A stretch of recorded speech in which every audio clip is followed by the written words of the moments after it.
Hi all, welcome to pre and post market analysis. നമ്മളിന്നിവിടെ analyse ചെയ്യാൻ പോകുന്നത് ഗോൾഡിൻ്റെ അതുപോലെ തന്നെ യൂറോ USDയുടെ ചാർട്ടാണ്.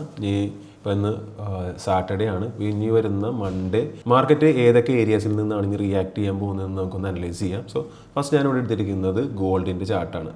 സോ ഗോൾഡിൻ്റെ ഒരു 1 hour ടൈം ഫ്രെയിമാണ് ഞാനിവിടെ എടുത്തിരിക്കുന്നത്. നിങ്ങൾക്ക് ക്ലിയർ ആയിട്ട് നോക്കിയാൽ കാണാം. സോ ലാസ്റ്റ് തേഴ്സ്ഡേ ആയിരുന്നു ഒരു ലോ ക്രിയേറ്റ് ചെയ്ത്, അതിനുശേഷം ഒരു 2 days കണ്ടിന്യൂസ് ആയിട്ട് നല്ല രീതിയിലുള്ളൊരു പുഷ് മാർക്കറ്റിലേക്ക് തന്നായിരുന്നു. സോ അതുകൂടെ നമുക്ക് 15 മിനിറ്റിൽ ഒന്ന് അനലൈസ് ചെയ്യണമെന്നുണ്ടെങ്കിൽ, സോ ഇവിടെ 15 മിനിറ്റിൽ ലാസ്റ്റ് ഒരു ചേഞ്ച് ഓഫ് ക്യാരക്ടർ ഇവിടെ ബിൽഡ് ചെയ്തിട്ടുണ്ട്. അതായത് ഒരു ബെയറിഷിൽ നിന്ന് ബുള്ളിഷിലേക്കുള്ളൊരു ക്യാരക്ടർ ചേഞ്ച് നമുക്ക് 15 മിനിറ്റിൽ തന്നിട്ടുണ്ട്. അതിനുശേഷം നോക്കിക്കഴിഞ്ഞാൽ നമുക്ക് ഇവിടെ കാണാം ക്ലിയർ ആയിട്ട് 15 മിനിറ്റിൻ്റെ ഓരോ ബ്രേക്ക് സ്ട്രക്ചർ എടുത്താണ് പ്രൈസ് പോയിക്കൊണ്ടിരുന്നത്. ഓക്കെ, അപ്പോൾ ഇനി ഒരു മൺഡേ മാർക്കറ്റിലേക്ക് വരുമ്പോൾ നമുക്ക് ഏത് രീതിയിലേക്ക് ഇത് അപ്രോച്ച് ചെയ്യാൻ നമുക്ക് നോക്കാം. ഇപ്പോൾ നമുക്ക് മേജറായിട്ടുള്ള ഒരു ഡെയിലിയുടെ ലിക്വിഡിറ്റി സ്വീപ്പ് ചെയ്തിട്ടാണ് ഇപ്പോൾ നിൽക്കുന്നത്. ഇപ്പോൾ 1 hour നോക്കുകയാണെന്നുണ്ടെങ്കിൽ നമുക്ക് ക്ലിയർ ആയിട്ട് മനസ്സിലാവും. അതായത് ഡെയിലിയുടെ മേജർ ലിക്വിഡിറ്റി സ്വീപ്പ് ചെയ്തിട്ടാണ് ഇപ്പോൾ മാർക്കറ്റ് കറൻ്റ് നിൽക്കുന്നത്. ആൻഡ് 1 hour ടൈം ഫ്രെയിമിൽ നോക്കുകയാണെന്നുണ്ടെങ്കിൽ ഇത് സ്റ്റിൽ ഒരു ബെയറിഷ് സൈഡിലേക്ക് തന്നെയാണ് ഗോൾഡ് നിൽക്കുന്നത്. സോ നമുക്കിവിടെ നോക്കുകയാണെന്നുണ്ടെങ്കിൽ 1 hour ഒരു എക്സ്ട്രീം ഓർഡർ ബ്ലോക്കിൽ നിന്നാണ് പ്രൈസ് ഇപ്പോൾ ഇറങ്ങി വരുന്നത്. മേ ബി പ്രൈസിന് വേണം എന്നുണ്ടെങ്കിൽ എന്ത് ചെയ്യാന്ന് വെച്ച് കഴിഞ്ഞാൽ ഇവിടെ വന്ന് കൺസോൾഡേറ്റ് ചെയ്ത് ഈ കാണുന്നൊരു ഓർഡർ ഫ്ലോയിൽ നിന്ന് പ്രൈസിന് വേണമെന്നുണ്ടെങ്കിൽ എന്ത് ചെയ്യാം, റിയാക്ട് ചെയ്യാനുള്ള ചാൻസ് ഉണ്ട്. ലൈക്ക് ഈ ഒരു ഓർഡർ ഫ്ലോയിൽ നിന്ന് റിയാക്ട് ചെയ്യാനുള്ള ചാൻസ് ഉണ്ട്. അതല്ല എന്നുണ്ടെങ്കിൽ ഒരു റിയാക്ഷൻ തന്ന് പതുക്കെ ഫെയിൽ ചെയ്ത് ഈ ലോ വരെ ബ്രേക്ക് ചെയ്ത് പോകാനുള്ള പോസിബിലിറ്റീസ് ഉണ്ട്. കാരണം ഗോൾഡ് സ്റ്റിൽ ബെയറിഷ് തന്നെയാണ്. ലാസ്റ്റ് 2 days മാത്രമാണ് നമുക്ക് എന്താ ഗോൾഡിൻ്റെ ഒരു അപ്വേർഡ് ഡയറക്ഷനിലേക്ക് മാത്രം കാണാനായിട്ട് പറ്റിയത്. സോ നമുക്കിനി ഒരു മേജർ ലിക്വിഡിറ്റി ലെവൽസ് നോക്കാം. ഇപ്പോൾ 15 മിനിറ്റിൽ നോക്കുകയാണെന്നുണ്ടെങ്കിൽ ഈ കാണുന്നൊരു ഏരിയ ആണ് 15 മിനിറ്റിൻ്റെ ലിക്വിഡിറ്റി ലെവൽ. പ്രൈസ് ചെയ്ത് ഈ കാണുന്ന ലെവൽ സ്വീപ്പ് ചെയ്ത് പ്രൈസ് പോകാനുള്ള ചാൻസ് ഉണ്ട്. ആൻഡ് ഒരു വേറെ രീതിയിൽ നോക്കുകയാണെന്നുണ്ടെങ്കിൽ ഇവിടെ ഒരു 1 hour ലിക്വിഡിറ്റി ഉണ്ട്. അതിന് താഴെ നമുക്കൊരു 1 hour തന്നെ ഒരു ഓർഡർ ബ്ലോക്കും സിറ്റിംഗ് ആണ്. ഓക്കെ, അപ്പോൾ ഇതും ഒരു ബൈ ഏരിയ ആണ്. അപ്പോൾ ക്ലിയർ ആയിട്ടുള്ളൊരു ബൈ സെറ്റപ്പ് കിട്ടുമെന്നുണ്ടെങ്കിൽ മാത്രം അവിടെ നിന്ന് ഒരു പ്രോപ്പറായിട്ടുള്ള ബൈ നോക്കുക. ആൻഡ് ഈ വരുന്നത് 4 hour ഒരു ലിക്വിഡിറ്റിയാണ്. അതൊരു മേജർ ലിക്വിഡിറ്റിയാണ്. പ്രൈസ് ഈ കാണുന്ന ഏരിയ ഈ കാണുന്ന ഏരിയയിൽ സ്വീപ്പ് ചെയ്യാൻ ഒരു ലിക്വിഡിറ്റി കളക്ട് ചെയ്തിട്ട് വേണമെന്നുണ്ടെങ്കിൽ ആ ബുൾ റൺ കണ്ടിന്യൂ ചെയ്യാം. അല്ലാന്നുണ്ടെങ്കിൽ ഈ കാണുന്ന എൻറ്റയർ ഓർഡർ ഫ്ലോയിലേക്ക് പ്രൈസ് വരാം. ഇപ്പോൾ ഈ ഓർഡർ ഫ്ലോയുടെ ഒരു ഫിൽട്ടർ ഏരിയയാണ് ഞാൻ ഈ വരച്ചിട്ടിരിക്കുന്നത് 1 hour. സോ ഈ ഏരിയയിലേക്കും വന്ന് പോകാനുള്ള ചാൻസസ് ഉണ്ട്. അപ്പോൾ ഈ കാണുന്നതൊക്കെ ഒരു മേജർ ബൈ ഏരിയസ് ആണ്. അപ്പോൾ ഓരോ ലിക്വിഡിറ്റി എടുത്തതിന് ശേഷം മാർക്കറ്റ് മുകളിലേക്ക് മൂവ് ചെയ്യുന്നൊരു കൺഫർമേഷൻ കിട്ടിക്കഴിഞ്ഞാൽ മാത്രം എന്ത് ചെയ്യുക, ആ ഒരു എൻട്രി അപ്രോച്ച് ചെയ്യുക. എപ്പോഴൊരു ബൈ എടുക്കുമ്പോൾ ഈ കാണുന്ന ഞാനിവിടെ ഒരു 1 hour വിക്ക് വരച്ചിട്ടുണ്ട്. സോ ഈ ഒരു വിക്കിൻ്റെ പ്രത്യേകത എന്താണെന്ന് വെച്ച് കഴിഞ്ഞാൽ ഒരു ഹൈ ടൈം ഫ്രെയിമിൻ്റെ ലിക്വിഡിറ്റി കളക്ട് ചെയ്തൊരു വിക്കാണ്. സോ അതുകൊണ്ട് തന്നെ ഈ ഏരിയയിൽ നല്ല രീതിയിൽ റിയാക്ട് ചെയ്യാനുള്ള ചാൻസസ് കൂടുതലാണ്.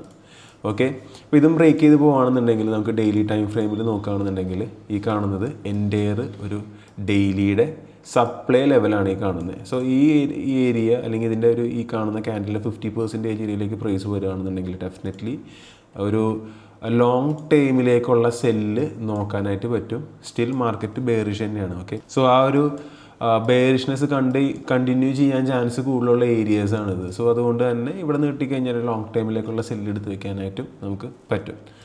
സോ അപ്പോൾ ഗോൾഡിൻ്റെ ബൈ ആൻഡ് സെൽ വ്യൂസ് ആണ് നമ്മളിപ്പോൾ ഓൾറെഡി ഷെയർ ചെയ്തത്. നമുക്കിനി യൂറോ USDയുടെ ചാർട്ട് നോക്കാം.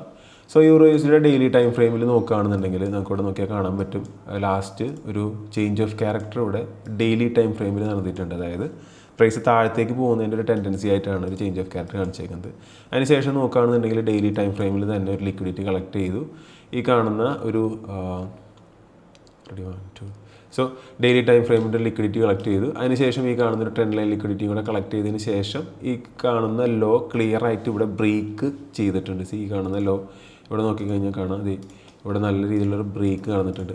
അപ്പോൾ അതുകൊണ്ട് തന്നെ പ്രൈസ് ഒരു റീട്രേസ് ചെയ്ത് ഈ കാണുന്ന ലെവലിലേക്ക് വന്നതിന് ശേഷം പ്രൈസ് താഴത്തേക്ക് ഡ്രോപ്പ് ആവാനുള്ള ചാൻസാണ് കൂടുതൽ.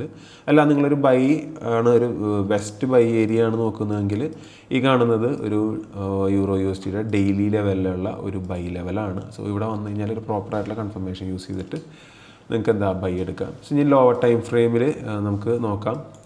ഞാൻ 15 മിനിറ്റിലേക്ക് എടുക്കാം. അപ്പോൾ 15 മിനിറ്റിലേക്ക് എടുക്കുകയാണെന്നുണ്ടെങ്കിൽ ഈ കാണുന്ന 1 hour 15 മിനിറ്റിൻ്റെ ഒരു ലിക്വിഡിറ്റി ലെവലാണ് ഞാനിവിടെ വരച്ചേക്കുന്നത്. ആൻഡ് ഈ കാണുന്നത് ഒരു 15 മിനിറ്റിൻ്റെ ഡിമാൻഡാണ്.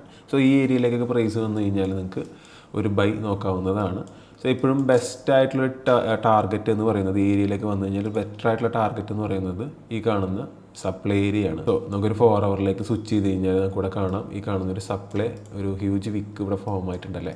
സോ ആ ഹ്യൂജ് വിക്ക് വന്നത് നമുക്ക് ഈ കാണുന്ന ഒരു 4 ഹവറിൻ്റെ ഫെയർ വാലി ഗ്യാപ്പിൽ നിന്നിട്ടാണ് ഈ ഒരു റിയാക്ഷൻസ് നമുക്ക് കിട്ടിയിരിക്കുന്നത്. സോ ഈ ഫെയർ വാലി ഗ്യാപ്പിൽ നിന്ന് റിയാക്ഷൻ കിട്ടിയത് കൊണ്ട് തന്നെ വൺസ് ഈ ഏരിയയിൽ എഗെയിൻ വന്നു കഴിഞ്ഞാലും ആ ഒരു സെൽ ടെൻഡൻസി കണ്ടിന്യൂ ചെയ്യാനുള്ള ചാൻസസും കൂടുതലാണ്. സോ എപ്പോഴും ഒരു ട്രേഡ് എടുക്കുമ്പോൾ നിയറസ്റ്റ് ആയിട്ടുള്ളൊരു ഏരിയയിൽ അറ്റ്ലീസ്റ്റ് ഒരു ചെറിയ എമൗണ്ടെങ്കിലും പ്രോഫിറ്റ് ബുക്ക് ചെയ്യാനായിട്ട് നോക്കുകയാണ് ചെയ്യേണ്ടത്. ആൻഡ് ഇവിടെ നോക്കുകയാണെന്നുണ്ടെങ്കിൽ സോ ഈ കാണുന്നത് ഒരു മേജറായിട്ടുള്ള 4 ഹവറിൻ്റെ ലിക്വിഡിറ്റിയാണ്.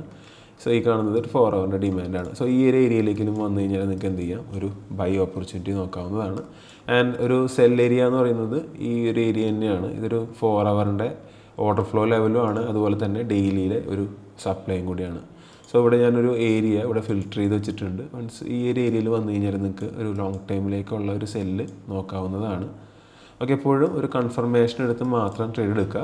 ഓക്കെ, അപ്പോൾ ഇതാണ് നമ്മളുടെ ഓരോ മേജർ ലെവൽസൊക്കെ നമ്മളിവിടെ ഷെയർ ചെയ്തത്. സോ അപ്പോൾ മൺഡേ നമുക്ക് അടുത്തൊരു പ്രിയാം പോസ്റ്റിൽ ഈ കാണുന്ന ലെവൽസ് എങ്ങനെ റെസ്പെക്റ്റ് ചെയ്ത് നമുക്ക് അനലൈസ് ചെയ്യാം. അപ്പോൾ നിങ്ങളുടെ ഓരോ ഡൗട്ട്സും കാര്യങ്ങളൊക്കെ എന്ത് ചെയ്യുക, താഴെ കമൻറ്റ് ചെയ്യുക. സോ നമുക്ക് ആ കമൻസും കാര്യങ്ങളൊക്കെ നോക്കിയിട്ട് അടുത്ത പ്രിയാം പോസ്റ്റിൽ നമുക്കത് റിപ്ലൈയും കാര്യങ്ങളൊക്കെ ചെയ്ത് ഒരു ഹെൽത്തി ആയിട്ടുള്ള ഒരു കോൺവെർസേഷൻ ബിൽഡ് ചെയ്യാനായിട്ട് മാക്സിമം ശ്രമിക്കാം. So see you there in next pre and post market. Thank you.